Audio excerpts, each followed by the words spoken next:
Hello everybody, this is Toys R Us, and for this special figure showcase and review we're going to be looking at the 2001 Japanese exclusive ehobby Dark Starscream figure. So what we're going to do with this video, we're going to unbox him live in a second, have a look at the entire contents of the packaging. We're then going to have a detailed look at him in both of his modes to help you decide how you want to display him. For those of you who are unaware of the ehobby brand and the figures they make, I'll give you a little bit of an insight about them. And of course, because he is a Starscream figure, we'll do some comparisons with him and his original self using the same mold. We'll have a look at one of the newer versions of him, which this one isn't the new one. This is the Takara book version, which still has the same colour scheme as the 86 movie.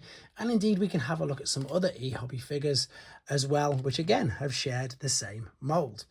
Right, so let's have a quick look at the packaging then. And again, it's beautiful. I know it's only in black and white, but it just looks stunning. It is, of course, if you're wondering why it's a dark colour or why it's the black version, it is, of course, a nod to his Machine Wars incarnation. Now we can see inside that he's going to be black gold with very dark grey wings. Now when I open this and get this all out and build it all up, I'm not going to take the missiles off the sprue, and I'm probably not going to sticker him up in honesty, but I will take him out of the package and have a decent look at him. On the back we've got the 1984 battle scene, but again it's all in black and white. So for those of you who are unaware, I've never heard of the ehobby shop. In Japan, Takara basically licensed ehobby to use their molds to make figures. Now what they did was they also made some like this, which were official releases, but as you just saw in the case of Sunstorm and indeed Hauler and loads of other figures like Clampdown, etc. and Deep Cover, they were allowed to use the molds to make characters that A, weren't first built, or B, were the same as the Diaclone figures beforehand. So it was a good partnership they had, and unfortunately it was only available in Japan, and for that reason these are quite sought after. Now I believe this to be unused contents, although there's no seal on it, but that's the case in some Japanese exclusives. They never taped up the side. So let's see if I can take this out. No, it is. It's unfortunately, it's all sellotaped around. So what I'm going to do to save noise and time, I'm just going to quickly cut that open and come straight back to you. Okay then, so I've removed pretty much all of the sellotape so we can have a look inside. We've also got the sticker sheet and instructions that came with him. What I like about this though is they've actually put the collector's card separately. So this is just your standard, I wouldn't even class if it's a clamshell. And we've even got the cover over the top so we can have a look. This is a collector's card, and this again is just a brilliant, it's not even a homage, it's just a copycat of what they did with their figures in Japan. When Takara released them, they gave you a collector's card as well, so it's lovely that they've still got them. The mold, as I say, of course, it is just a reuse. Wow, perhaps should have took this out as well. Have the as I say, of a Starscream original mold, or indeed before that the F-15 Diaclone figure. So there's the jet. I'm just going to pop it there. I'm going to take the wings.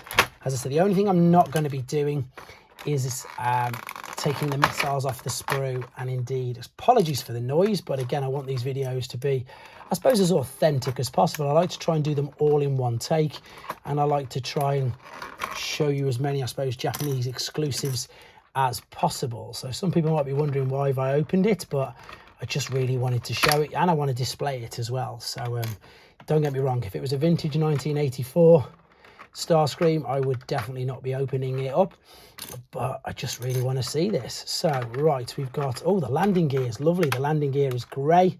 We'll take that out, and we'll take the fists out, ready for when we're going to look at him in robot mode. So we've got all the same pieces. As I said, the beauty of these is they just reuse the molds, and the best thing about it is, pardon the noise, because they had permission from Takara, the quality is always fantastic. There was never anything, you know, any bad quality. I never heard any issues with any of the ehobby figures that were released over the years. Right, so let's have a look at this. I might need to just lower this a slight bit. There we go. So we've got the jet.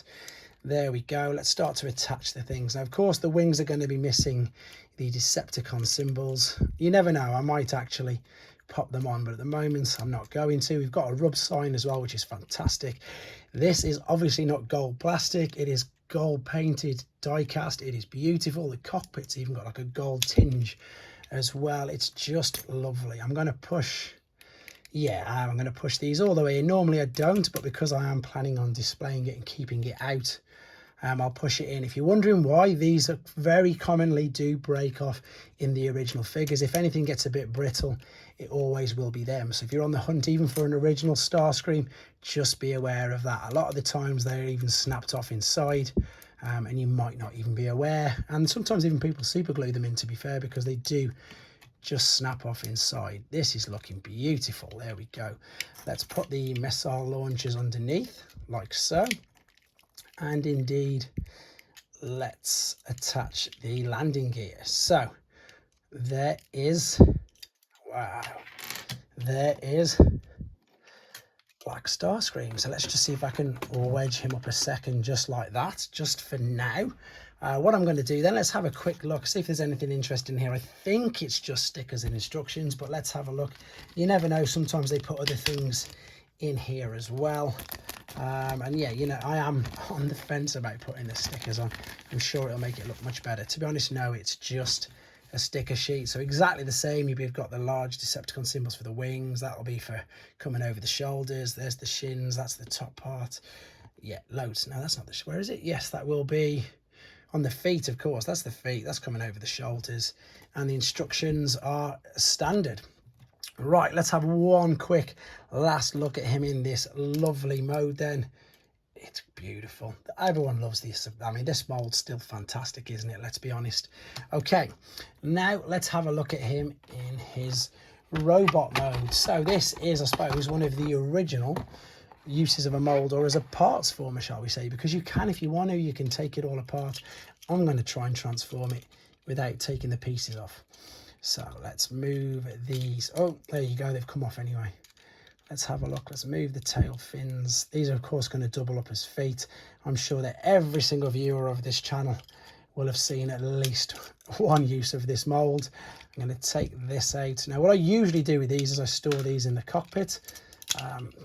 Maybe not so today. Let's turn that down. Bring the arms around. Turn this down. Bring the arms around. Separate carefully the nose cone, pop this through there, bring it round very carefully, and of course there's no stickers on his face at the moment. I'm not going to make him a cone head. I am of course going to make him normal with the nose cone down. That is his right fist, so that's going to go on there. And to be honest, I'm going to keep him in this particular mode, so I'm going to attach them all the way up. I'm going to bring the wings back as well, like so, and I'm not going to store the wheel in the front because I'm going to keep it safe. There we have it. There is, oh, I've just knocked the tail fin off. Beautiful, stunning, really sleek, really nice. Colours are just popping. Stickers, are they coming off a teeny bit? Could be. Again, this is a 2001 figure, so you know it's 22 years old already. This is I'm humming and ahhing. In fact, I'll tell you what, I'll do a poll. Let me know in the comments if you think I should sticker him up or not. There we go. Right, so let's have a look. This is original G1 Starscream. So as I said, you'd have them stickers in the feet, them over the kneecaps, even though they're a bit high for the knees. They're at the top. Lovely version of him. Let's move this one out of the way.